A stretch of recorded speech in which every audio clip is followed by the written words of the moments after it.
Then the man brought me back to the entrance of the temple, and I saw water flowing from under the threshold of the temple toward the east, for the temple faced east.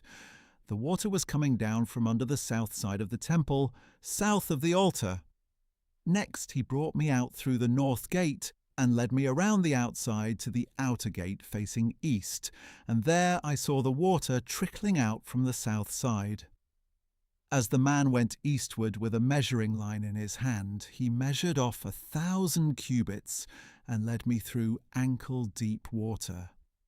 Then he measured off 1,000 cubits and led me through knee-deep water. Again he measured 1,000 cubits and led me through waist-deep water. Once again he measured off 1,000 cubits, but now it was a river that I couldn't cross because the water had risen and was deep enough for swimming, a river that couldn't be crossed on foot. "Son of man, do you see this?" he asked. Then he led me back to the bank of the river.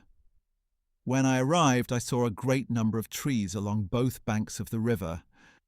And he said to me, "This water flows out to the eastern region and goes down into the Arabah.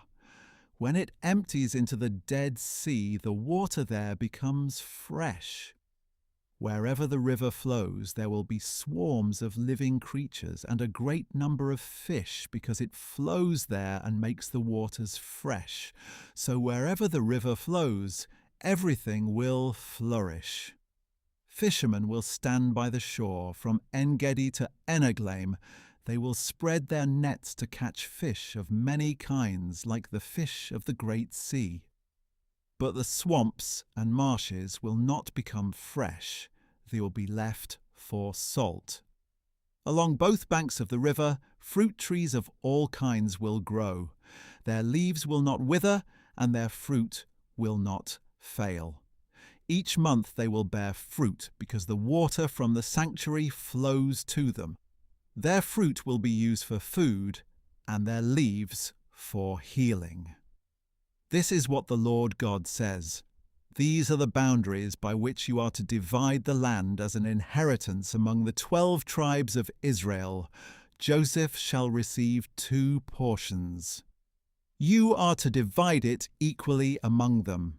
Because I swore with an uplifted hand to give it to your forefathers, this land will fall to you as an inheritance.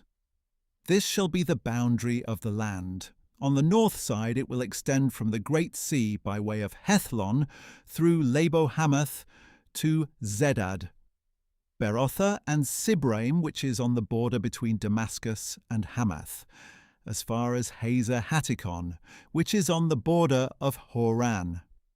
So the border will run from the sea to Hazar-Enan, along the northern border of Damascus, with the territory of Hamath to the north. This will be the northern boundary. On the east side, the border will run between Hauran and Damascus, along the Jordan between Gilead and the land of Israel, to the eastern sea and as far as Tamar. This will be the eastern boundary. On the south side it will run from Tamar to the waters of Meribath Kadesh, and along the brook of Egypt to the Great Sea. This will be the southern boundary. And on the west side the Great Sea will be the boundary up to a point opposite Lebo-Hamath. This will be the western boundary. You are to divide this land among yourselves, according to the tribes of Israel. You shall allot it as an inheritance for yourselves and for the foreigners who dwell among you and who have children. You are to treat them as native-born Israelites. Along with you, they shall be allotted an inheritance among the tribes of Israel.